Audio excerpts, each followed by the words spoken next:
Hello, everyone from Metal Rules. I'm Olivier from Eternal Closure. I'm here to answer some questions and hopefully I can give you some cool insights about the music me and my band makes. Yeah, so let's start. You might have noticed I'm a French Canadian, so there might be some word searching, some pronunciations that are a bit flimsy, but I think we're gonna get through this pretty nicely. So let's go.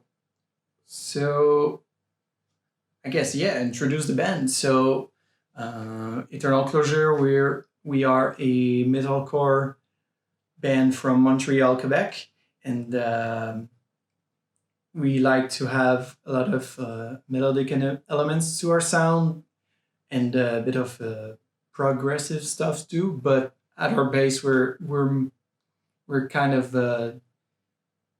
I think we you can safely say we are like a mid 2000s kind of metalcore band influenced by things like Killswitch Engage, As I Dying, August Burns Red, Trivium, uh, you know, that kind of stuff. And we do our own thing. We use different influences that come from everybody in the band to create something that's really ours. And yeah, I think you're gonna understand what I mean when you listen to the new stuff we're releasing. Uh, there's a bit of everything for a lot. I think if you're a metalcore fan, you're gonna like at least something of what's coming next because it covers a lot of ground, but at the same time, I think it has a good enough focus on what makes Eternal Closure what it is. So yeah, what drives you as an artist to create music? Um, yeah, what drives you as an artist to create music? That was my father when I was 2 years old. Essentially, I just picked up the drumsticks and just it's been like a thing ever since. Um, Slowly through the years, I started learning the guitar pretty much by myself to because I wanted to write songs, and I think overall in the end, while I think I'm a good enough musician, I consider myself more as a songwriter more than the musician part of it. And I guess what drives me, it's not just the fact that my dad was in a band when I was young, but also that I don't know. It's just the talent I have for it. It's my only real talent that I have that just comes naturally to me, and it's what makes me. It's what gives me a bit of a purpose in this life. After that, we have where does the band's name come from? Oh, that's just not very a very deep answer I'm gonna give you honestly. It was 10 years ago when the band was starting out, and we just I don't know we just started throwing ideas in a pot, and then we just like reviewed every single one of them, and Eternal Closure was the one that was. Oh, I don't remember if it was quite fully unanimous, but it's the one that stuck. And I don't know, it can mean something to different people, but uh, I would be lying if I didn't say that it sounded cool. After next question, we have tell us about the album. So yeah, that's good stuff. On September 23rd this year, on 2022, we're releasing the first part of our next album, which is called "At the Center of It All," Chapter One, if you will. The whole album has 12 songs, 13 tracks if you count a little interlude, and we thought it would give the material a bit more space to breathe. Like it's not the kind of music we make, I think it's more enjoyable when you don't spend like an hour straight listening to the same band.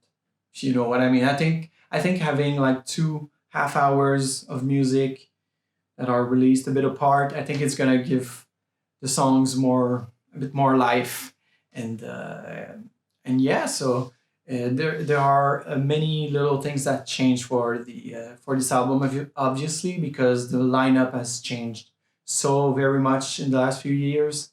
We switched from a male vocalist to a female vocalist not so long ago, with Maggie first, but now full time we have now a Cat, and yeah, it's a very different way of writing the vocal lines, having me that can sing, and Cat as well. It's really fun having more of a vocal range to work with, and the scream she has is very different from the one our old vocalist Max used to have. So just sonically on that side, it's just really different already.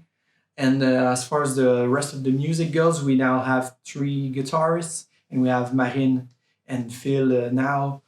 And I wasn't sure about.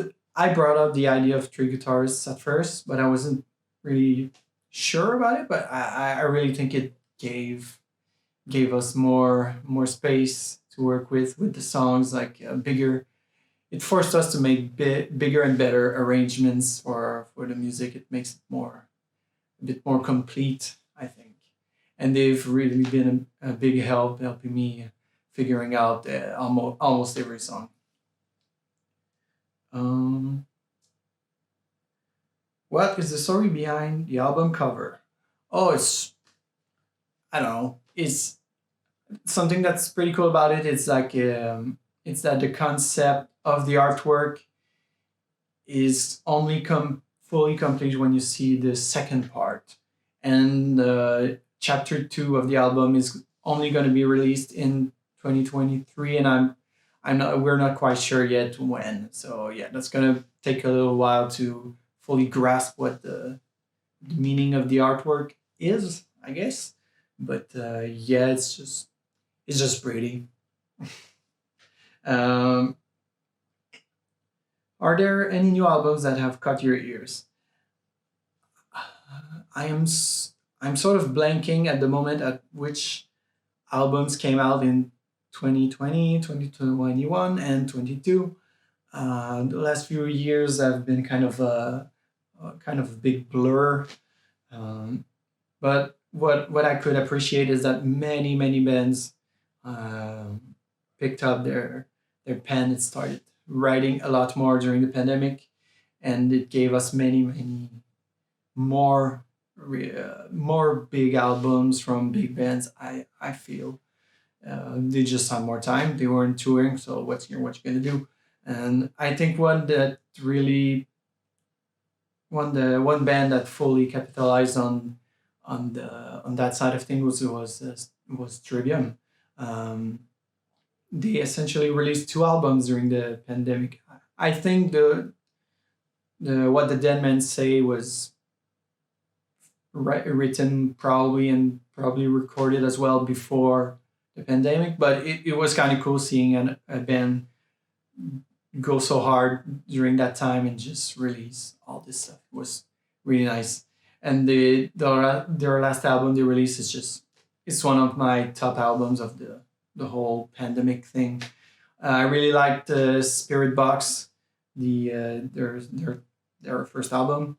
I think they really nailed the sound they were going for, and I think the hype people had for them was like super hard to attain, but I don't know. I think they pretty much they just did.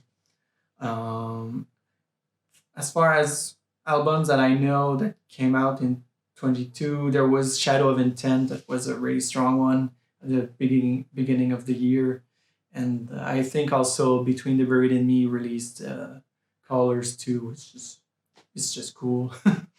um, yeah, so I think those were my releases that impressed me recently. tell us a little bit about your local music scene. What's cool about the music scene in Montreal, the heavy music scene, is that I think we're kind of not in the same sound that most bands here tend to be. The bands we've played with many of them through the years, and most of them I think are more on the hardcore, death metal kind of side. There's not. We're kind of always the softest band, like the one that warms up for the big heavy stuff mean afterwards. Um, but yeah, it's always been a kind of bit like that. Or like the we've often been the only band of the bill that had singing. It's just the way it is. Not always, obviously, but a lot of times you'd be surprised. I think it's sometimes it's been a bit of an almost kind of an issue, I'd say, because it's hard to find many bands that you can do shows with and that the whole thing fits together. But at the same time, there's the variety aspect of it, which personally I think is it's always a good thing. Next question: what are the future plans for the band?